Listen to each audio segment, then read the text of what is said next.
은혜 갚은 까치라는 동화를 기억하십니까? 저도 읽은 지 굉장히 오래되었는데 저희 첫째 아들을 초등학교 입학하면서 이렇게 책들을 많이 아내가 구입하더라고요. 그래서 한번 읽어본 적이 있습니다. 다들 내용은 아시겠지만 한 선비가 구렁이에게 잡혀 먹힐 뻔한 까치를 구해줍니다. 그리고 반대로 이 선비가 구렁이에게 죽임 당할 위기에 놓였죠. 그래서 그때 날이 새기 전에 종이 3번 울리면 살려주겠다 이렇게 얘기하잖아요. 죽을 위기에 놓였던 선비가 새벽이 막 지나기 전에 종이 3번 울려서 살게 됩니다. 나중에 종을 누가 울렸나 가서 보니까 까치가 자기 몸을 던져서 종을 울렸던 거죠. 세상에 하찮아 보이는 미물도 동물도 은혜를 갚았다 그런 내용이죠. 흔히 이런 경우를 빗대서 결초보은 죽어서까지도 은혜를 잊지 않고 갚음으로 우리가 알 수 있습니다. 반면에 배은망덕이라는 한자성어가 있죠.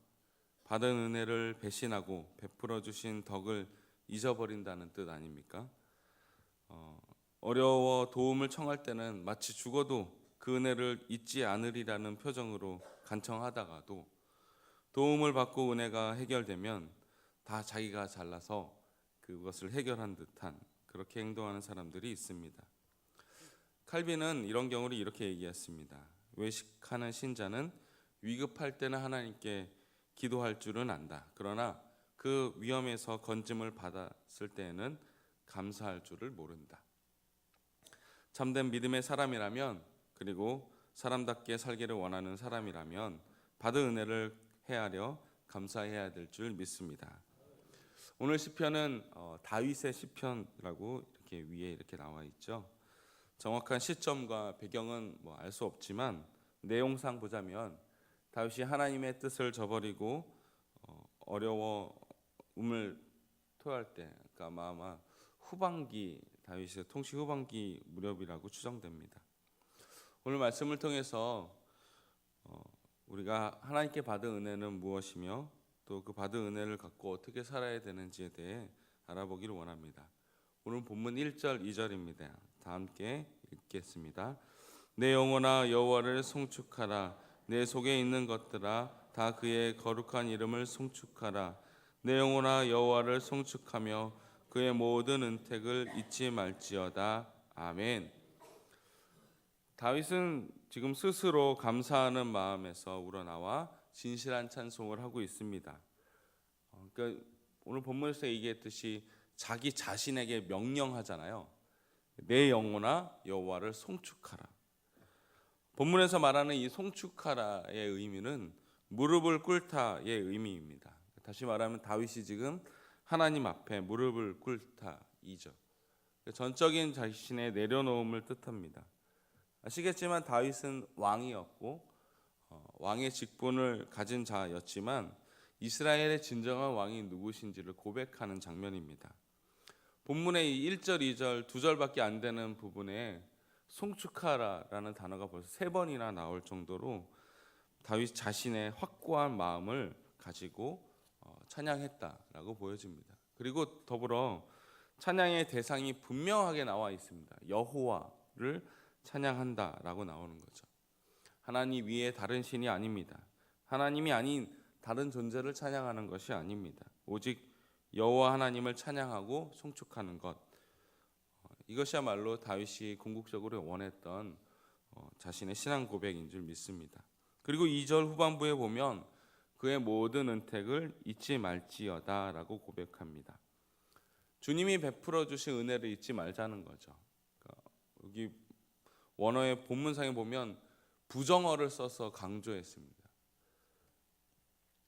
우리가 살아가면 수많은 은혜를 받고 삽니다. 물론 인간적인 애를 써서 힘써서 우리가 얻어내는 경우도 있지만 모든 경우가 다 그렇지는 않잖아요. 때로는 우리가 예상하지 못한 곳에서 예상하지 못한 사람으로부터 좋은 소식을 듣기도 합니다. 그것이 결코 우연이지만은 않습니다. 제가 이번 명절을 보내면서 이런 생각을 해봤습니다. 저희 집이 매달 제사가 있었거든요. 저희는 이북에서 내려온 가정이어서 제사상이며 거기에 올라가는 제기며 병풍의 향 냄새가 굉장히 익숙했던 어린 시절을 보냈습니다. 제가 장남이고 또 장자이라서 거부할 수 없는 그런 운명이었는데 이제는 더 이상 제사를 드리지 않습니다. 추도 예배로 온 가족이 또 친지가 모여서 예배를 드립니다. 이번 추석에도 함께 모여서 예배를 드리는 그 모습이 이제는 훨씬 더 익숙하지만 예배를 드린 기간이 더 길지만 그럼에 불구하고도 이번에 참 감사하다는 생각을 해봤습니다. 바라기는 우리 모든 성도님들이 살아가며 하나님의 은혜를 찬양할 뿐만 아니라 받은 은혜를 감사하며 잊지 않기를 바랍니다. 억지로 하는 게 아니고요. 우리의 받은 은혜가 너무 감사해서 그 감사해서 어쩔 수 없어서 감사함이 너무 많아서 어쩔 수 없어 하는 그 은혜가 우리 가운데 있기를 바랍니다. 계속해서 본문은 우리가 받은 은혜에 대해서 어떤 은혜가 있는지에 대해 얘기합니다. 첫 번째는 죄사함의 은혜를 말합니다. 3절을 보니까 이렇게 말합니다. 그가 내 모든 죄악을 사하시며. 하나님께서는 우리의 죄악을 사해 주셨습니다. 여러분, 이게 지금은 우리가 이제 예배 새벽에까지 나와서 예배를 드리는 우리로서 되게 당연한 것처럼 되어버렸지만 원래는 우리 죽을 수밖에 없었던 자였잖아요. 그 죽을 수밖에 없었던 자가 지금 우리가 살아서 죄사함의 은혜를 받았다라는 거죠. 우리가 부활절에만 이런 감격이 넘치는 것이 아니라 우리의 삶 가운데 늘 이 은혜가 넘치기를 바랍니다. 너무 당연하지만 우리를 살리신 그 하나님의 은혜를 감사하는 삶 살기를 바랍니다. 예수 그리스도를 통해 구원받은 그 감격이 우리 안에 잊혀지지 않기를 바랍니다. 두 번째 우리가 받은 은혜는 지켜주심의 은혜입니다. 3절 4절에 보니까 내 모든 병을 고치시며 내 생명을 파멸해서 속량하시고 은혜와 인자와 긍휼로 관을 씌우시며. 제가 현대인의 성경을 읽어보니까 이렇게 말합니다. 너의 모든 병을 고치시고 내 생명을 파멸해서 구하시며 너에게 풍성한 사랑과 자비를 베풀고. 자, 그렇습니다. 하나님은 하나님의 자녀를 아낌없이 지켜주신다는 겁니다. 제가 좋아하는 찬양 중에 너는 내 것이라는 찬양이 있습니다. 그 찬양의 중간에 보면 가사가 이렇거든요.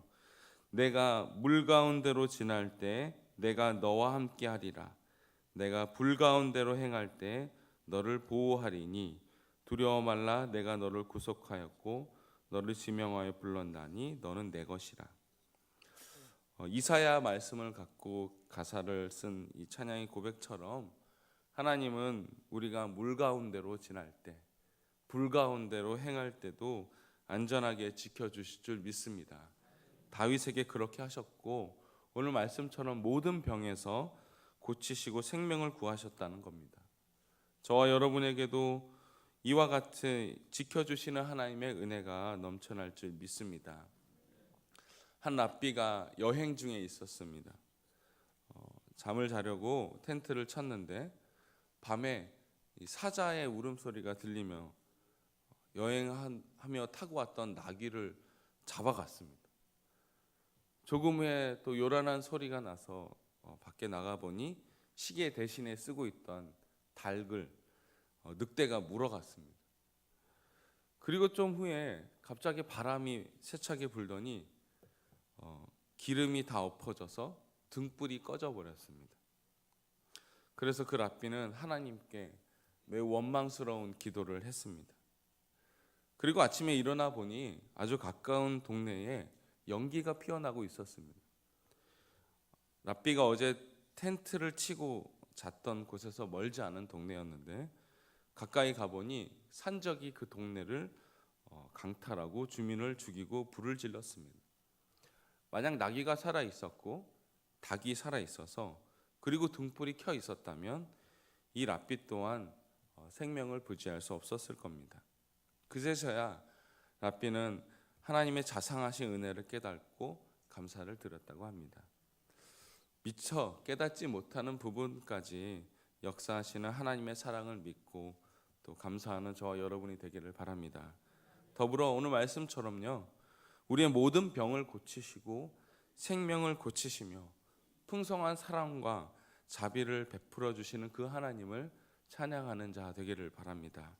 하나님은 언제나 우리를 지켜주실 줄 믿습니다. 자, 우리가 받은 은혜 마지막 세 번째는 우리의 소원을 만족해 하시는 은혜입니다. 5절인데요. 우리가 다 같이 한번 읽겠습니다. 좋은 것으로 내 소원을 만족하게 하사 내 청춘을 독수리같이 새롭게 하시는도다.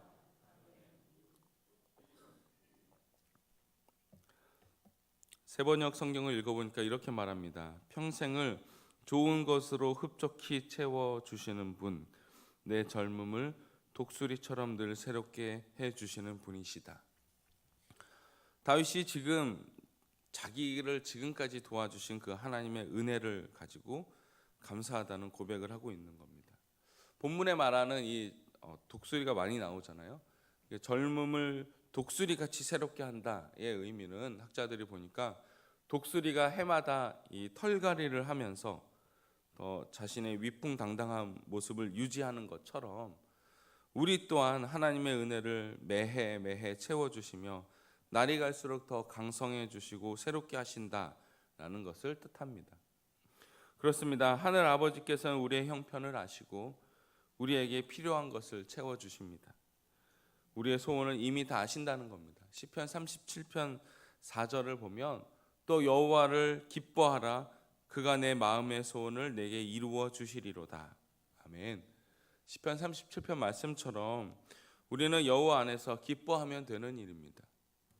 마태복음 7장 11절에도 하늘에 계신 너희 아버지께서 구하는 자에게 좋은 것으로 주시지 않겠느냐라고 예수님께서 이미 말씀하셨습니다.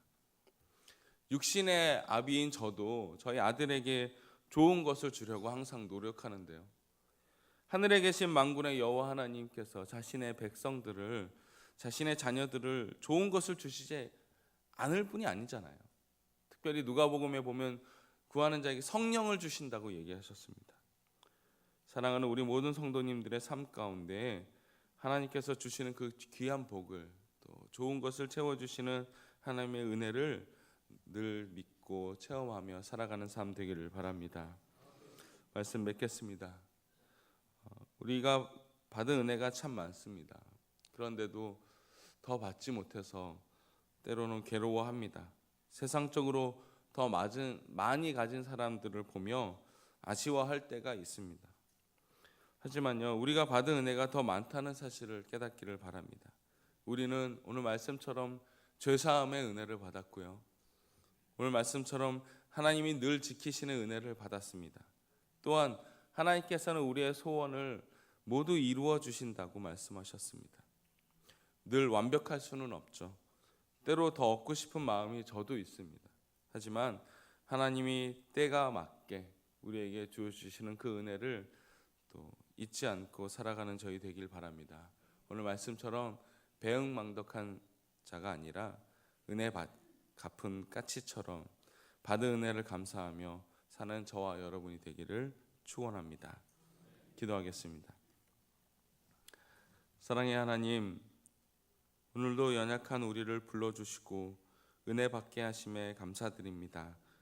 늘 부어주시는 은혜를 감사하는 삶 살게 하여 주옵소서. 헛된 욕망을 쫓지 않고 오직 주님 안에서 기뻐하며 살게 하여 주옵소서. 그리하여 세상에서도 하나님의 복음을 증거하며 하나님의 자녀답게 살아가는 우리 모두가 되게 하여 주옵소서. 예수님의 이름으로 기도드립니다. 아멘.